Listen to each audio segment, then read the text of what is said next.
Thank you so much for joining me. My name is Brye Sargent. I have been a workplace safety professional for nearly 20 years, and I absolutely love what we do. Today, we are talking about the CSP and my study techniques that help me pass it so that hopefully it helps you if you're going for your CSP. I never finished my college degree right out of high school, and I kind of landed in safety.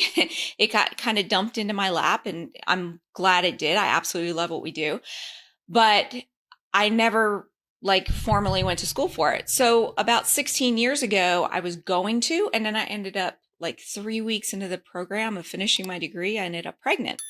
And it was really hard to go to college and be pregnant and raise a toddler at all the same time. So I ended up putting off the finishing school. So 5 years ago is when I went back to school. If you're thinking I don't have the time to go to school or I'll do it later, don't do it right now. Even if it's just one class a semester, that's kind of how I did it. I was like, let me just do at least 1 or 2 classes a semester and eventually I'll get it done.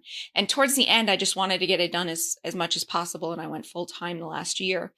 But it took me 5 years to get my degree. I had to wait for it to hit my transcript. And then because my degree was not safety related, I had to sit for the ASP and then the CSP. So I sat for the ASP in February because I had to wait for it to get on my transcript. The fact that I graduated, got on my transcript in November. I applied, I sat for the ASP in February. I immediately signed up to take the CSP. But then my account got selected for an audit. So they had to audit me and make sure that I actually had the 5 years experience that's required to sit for the CSP. So that kind of put a 3-week delay on it. I had it scheduled for the beginning of March and COVID hit and all the testing centers shut down. So what happened was the Board of Certified Safety Professionals sent me an email saying, hey, we're opening up more testing sites. And my local community college was one of them. So I was lucky enough to get in there last week. I did take the exam. I'll tell you how it went. Obviously, I passed, but it is a beast of an exam. And I will tell you, this is a question I get all the time. People are constantly messaging me and emailing me saying, hey, how did you study for the exam? What study materials did you use? Can you please share your study materials with me? All of that good stuff. So I thought that this would be a really good video to do for you guys. So that way you can see how I did it. And then hopefully that'll help you. But I do truly believe that every person is different. Everybody has different learning styles and different techniques that work for them. So I will share with you what I did. But before we get started, I wanted to kind of caveat a couple of things with you as we're talking about this. One is I have an uncanny knack for remembering things. I used to be the person at my old job that they would come up to and be like, hey, Brye, 10 years ago, there was a memo that so-and-so put out about something like this. And I would be like, shh, here you go. Because I just remembered that stuff. I don't know why. So a lot of things I cannot recite the regulations verbatim, but I can very easily, I read it before, I remember a little something about it. So I have an uncanny knack for remembering things. So I really think that that was to my advantage. The second thing I had to my advantage was that I have worked in over 15 different types of industries. So when you have generally people go into safety and they're just construction or they're just manufacturing, and they don't have a breadth of experience. I was lucky enough that I was the safety director of a facility, of a corporation.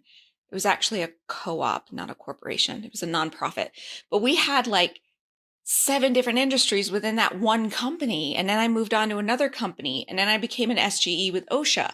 And I got to do audits at different companies. So I've been involved in either being their safety manager or auditing over 15 different types of industries. So I really, really think that helped me out the most because even though I didn't have any direct knowledge of, for example, one of my questions was about biohazard laboratory safety. I kept thinking back to the movie Outbreak, and I thought it was so funny that question was even on the exam because of COVID going around. But I've never worked in a biohazard lab, but it was basically a PPE question. So I could relate it to things that I had seen. So you don't necessarily have to have all the experience, but I really do think that my experience really helped me pass the exam. So why the CSP? Now, I have never been a person that wanted to have letters at the end of my name, right? I've never been that person that when I hand you my card, I actually worked with somebody one time that at the end of his name, he had like 4 or 5 different certifications. It would be like CSP, OHST, CIH, it was just like craziness of certifications. That has never been me. I have always been a person that believes in results. Like I would gladly sit there and tell you how I changed a company that was spending $3 million a year in workers' comp claims. And in 2 years, I got them down to 100,000. That is so much more important than a title. So I've never been that big of a deal about getting certifications. And at one point I was seeing kind of a dip in my career and I was like, okay, I need to do something. That was the 16 years ago. And I actually was like, okay, as I go for my CSP, I'll also get I think it's called an RMP. It's an insurance designation. So I started doing that as well. And I got halfway through that before, Prego. So anyway, first off, I've never been that way. But what I found that happened 5 years ago, which made me change my mind, was that I was hitting a brick wall. Anything I wanted to do, I was getting this whole like, well, are you a CSP? What certifications do you have? What qualifications do you have? And then I had headhunters calling me that basically said, I can't talk to you because you don't have a degree or you don't have your certification. So because of that is the reason why I sat for it. And I kind of think like even now in where I am in my life and in my career, I'm just like, yeah, it's great that I have it because I'm probably going to be working for another 25 years. But part of me is just like, I'm working for myself now and I'm teaching you guys and I'm coaching you guys. Do I really need it? And somebody asked me that recently and I was like, well, hopefully it kind of like justifies my knowledge and my experience, right? It's just those 3 little words or 3 little letters let you know that I have the knowledge and experience enough to teach what I'm teaching. So that's basically why I went for it too. And I do know that a lot of my international fans, they don't necessarily go for CSP, but the Board of Certified Safety Professionals is starting to market globally. So I think we're going to see it a lot more moving forward. And a lot of their questions now are not OSHA related. They're more of a global relation. There's a lot of ISO questions on there and things like that. So I do think we're going to see that moving forward. And in the United States, it is the gold standard of safety certifications. It's pretty much the highest you can get. I know the CIH, which is the industrial hygienist one, is harder. It's a harder designation to get. But I've always seen CIHs and safety managers as like totally different things. Like I would never, ever market myself as an industrial hygienist. I know the basics and I know enough to hire a contractor. So my first attempt to get my CSP, I actually was like, while I was going to college, I said, why don't I get my OHST, which doesn't require a degree? And I got myself some self-study materials. I bought them off of Amazon, OHST for dummies or something like that, a bunch of flashcards and everything. And I opened up the book to look at it and I was terrified. I literally spent like $400 on study materials to take this exam. And when I opened up the book, I was terrified. I looked at everything going, this is just gibberish to me. Like, what? This doesn't even apply to what we do. And there was so much math, so much science, so much chemicals. I was freaking out and it was just a complete failure. I never even sat for the exam. I never even tried. I never even knew how to approach those study materials. So I knew going into college that, okay, as I finish college, I'm going to have to come up with a way to learn to take this exam. And one of the best things, the fact that I went straight from getting my college degree to taking the exam, was that I had to take 3 classes of statistics. My degree is in psychology and it's a science degree. So I had to take lots of statistics to be able to read scientific papers, and the results of experiments and things like that. So all of those stats classes really helped with the maths. So then when I got on to studying for my CSP, I had a lot more understanding of, standard deviation and z-scores and variances and running data sets and all of that. So that did help too. So while I was finishing up my degree and I was telling some of my safety friends what I was doing, they were like, hey, there's courses you could take that like literally guarantee you're going to pass the class or pass the exam. I was like, oh, I am all about a guarantee. Give me them, right? So I ended up signing up with the company called BowenEHS. They have two options. They have the premium membership, which I think is like $300, and you get access to study questions and all of that. I signed up for their 8-week course, which was $1,300. And I know you might be like balking at that cost, like, oh my gosh, it's not worth it. But I just spent $10,000 getting my degree. What's another $1,300? And if you're wanting to advance your career, you've got to spend the money, my friends. Don't just think you can do it on your own. So you've got to have that continuous learning and all of that. And honestly, you're going to be spending a fortune just taking the exam too, because when you're signing up for the exam, you've got the application fee, and then you got the exam fee, and then you've got the annual fee on top of that. So like you pass the exam and they go, congratulations, here's your invoice for next year. It's like, seriously? So like each exam I think ended up costing me, I think about $600. So I'm going to have that $1,200 too. But I just look at it as so many people, when they ask me how I studied and I said I did it through Bowen, they're like, oh, that's too expensive. No, it's not. You get this 8-week course with a live instructor. They send you an entire book that I literally, like, if you look at my book, it is so earmarked and highlighted and everything. I actually took the class twice because every class is recorded and you can watch it over and over again. A couple of the classes I took even multiple times.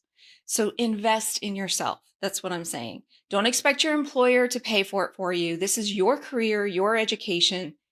Invest in yourself. It will pay off in the long run because statistics show people with their CSP do make more money than those without. And I will tell you, you will get passed up for jobs by somebody with a CSP. Happens all the time. I took the ASP CSP prep course. They've got lots of different courses, but for this case, they have an ASP prep course, a CSP prep course, or an ASP CSP course. That's the one I took since I had to take both tests. All right. And when you do this, it's set time. So every week there's a 2-hour class that you're sitting through. And then they suggest that you study for 6 hours. And then they suggest that you take the exam as quickly as possible after the 8-week class. All right. So I couldn't do that because I was waiting for my transcript from the college to hit so that way I could even apply to take the exam. So that's what I did. Was right before my exam, I ended up rewatching all of those classes. Now, how I studied, this is what worked out for me. So with Bowen, you get the video lessons, you get like a booklet, and then you get access to their premium membership, which has like 700 sample questions. And then they also have flashcards you can print out, and they have study sessions, and they have webinars. There's so much included. It's craziness. And I tried the flashcards. I walked around my house holding flashcards every day, and I tried the flashcards. That didn't work for me. I spent all this time printing out hundreds of flashcards. It just didn't work for me. And then finally, what worked for me was taking practice exams, which Bowen had available. So they have all the study questions that you could take individually, but they also have them grouped as like, take 10 random questions on motion calculations or conversions. That one I had to take several times. And I would take them all over and over again. So I was looking at 10 to 50 questions at a time. But here's the thing that I love about their system is that when you get the question either right or wrong, it doesn't matter. There's a link where you can view the solution. So sometimes I would guess on a question, but then I would look at the solution to make sure that I understood how that answer came to be. And the way I ended up studying was every day I took one 50-question practice exam. I reviewed my answers, my correct and my incorrect. And then I kind of examined, like in the beginning, which type of questions am I getting wrong? And then I took those 10 questions, very specific. Like if I was getting a lot of electrical questions wrong, then I would go straight to the electrical quiz. Give me 10 random electrical ones. Or I would go to just the electrical questions in their study vault, and I would take all of those. And I did that every day. Because studies show that when you actually study a little bit at a time every day, you end up retaining it. And I will tell you, I was pulling my hair out in the beginning.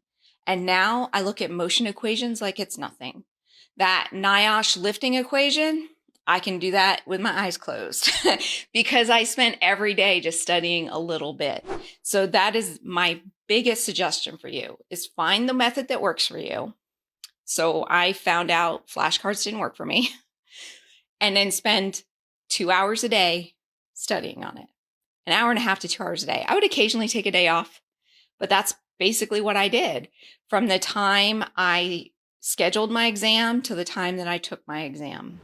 Now, the exams itself, and they'll tell you this in the study, in all the study slides, and even on the Board of Certified Safety Professionals, they'll tell you this on the website too. But it is a 5.5 to 6 hour exam. There are no breaks. There's no breaks built into it. So if you're in the middle of the exam and you need to take a break, that comes off your time. And you can't take anything in with you. And even now they've changed it where you can't even take a calculator in with you. You have to use a calculator that's on the screen. And not even a water bottle. They wouldn't even let me take my water bottle in, or nothing. So I ended up just pushing through. I was like, I'm not going to worry about the fact there's no breaks. I scheduled my exams for 8 a.m. They're hard to get scheduled just because it is a 6-hour exam. So it's like every testing center I went to, which I went to 2 different testing centers, there were so many like EMTs and nurses taking tests. And the second one, it was a lot of math people taking tests, that they take up a lot of the space to where you can't get in for your 6 hours. So that was another reason I had issues, was because for me to schedule, I had to schedule like 6 weeks out generally because there just wasn't room at the testing center. So keep that in mind too. But I plowed through. I got through my ASP in 3.5 hours, and I got through my CSP in the same amount of time. Now the ASP, I was extremely confident about. Like I got through it, and you're allowed to go back and look at your questions. And when I got through, I started to, and I was like, there's 200, well, actually there's 175, I think, in that one. There's 175 questions. I am not looking through all these again. I don't second guess myself. And that's just my testing strategy. I take my time per question, and I don't second guess myself, because I feel like if I go back, I'll end up changing my answer and I'll probably mess it up. And I just try to go with like my gut feeling in the first place. And you have to remember, you're not taking this test to score 100. You don't even get your score unless you fail. So it's all about just passing. So I was like, read the question slowly, pick an answer. There's always 4 multiple choice answers. And what I found is that 2 out of the 4 you can throw out right away. So you're really only debating between 2 questions, and make an educated decision and then move on. Now with the ASP, there's a lot more math than with the CSP. So in the ASP, if I got to a really tough math question, I would just flag it and I would pass it by. And then at the end, I did most of my math, the harder math ones, all at once. And that worked out really well for me, because what'll happen is like, I'll read this like buoyancy math equation that I can't figure out. And then I go on to other questions, and they might have some buoyancy stuff in there, and it kind of jogs my memory. So that when I went back, I was able to like, oh, I get what they're asking now. Yeah, I could do that equation. So that was really cool. The differences between the 2 exams. So you might be thinking like, which one's easier, which one's harder? I've always been told that the ASP is harder than the CSP. And I was always told that the CSP is more about safety management and about like safety management systems. And it really was. But the wording on the CSP was so tricky. It made me feel like I was going to fail immediately. Where the ASP, yeah, it was a lot of math and a lot of technical, but I was like, no, I'm pretty confident I passed it. Like the whole time I was like, I'm pretty confident I passed it. Where the CSP, the whole time I was like, pretty confident I'm failing this. So you get your results immediately. So I was super excited that I got my results, and the guy hands it to me and he says, congratulations. And I literally screamed in the testing center because I did not expect that to happen. The one thing I could tell you is that it's a lot of variety in the questions. Don't think it's just one industry. You know, you have radiation, you have chemicals, you have electricity, you have ventilation, you have welding, you have, I mean, there was some stuff I didn't even understand in those questions. And I'm wondering, so 25 of the questions are fake questions. They're like testing them for future exams. So I'm wondering if some of the really hard ones were of that nature. So they probably didn't even count. Anyway, that is how it went with my CSP. It ended up being longer than I thought. But my biggest advice to you is study daily. Okay. Don't study to get 100. Just study to pass. It's not about getting 100, right? And don't pay attention to forums. That was a big one for me. And actually my son is the one that kept reminding me about that. Because if you get into any of the forums, even in Bowen, you'll see a lot of people failing. And all that does is mess up your psyche. As long as you're studying, and the way that Bowen does their program is if you fail it, you are allowed to retake that course again. So you could literally take the course a second time live if you fail your exam. So it's a really good program that they have there. Alrighty, my friends, that is all that I have for you this week. If you like this stuff and you want to dive deeper into safety culture, I will tell you that my Safety Management Academy will be opening. To get on my list to be notified, make sure you take my free course, which is Managing Workplace Safety. It doesn't have to be that complicated. And you can do that by going to thesafetygeek.com/free course. I will chat with you guys next week, and you have an amazing day. Bye-bye.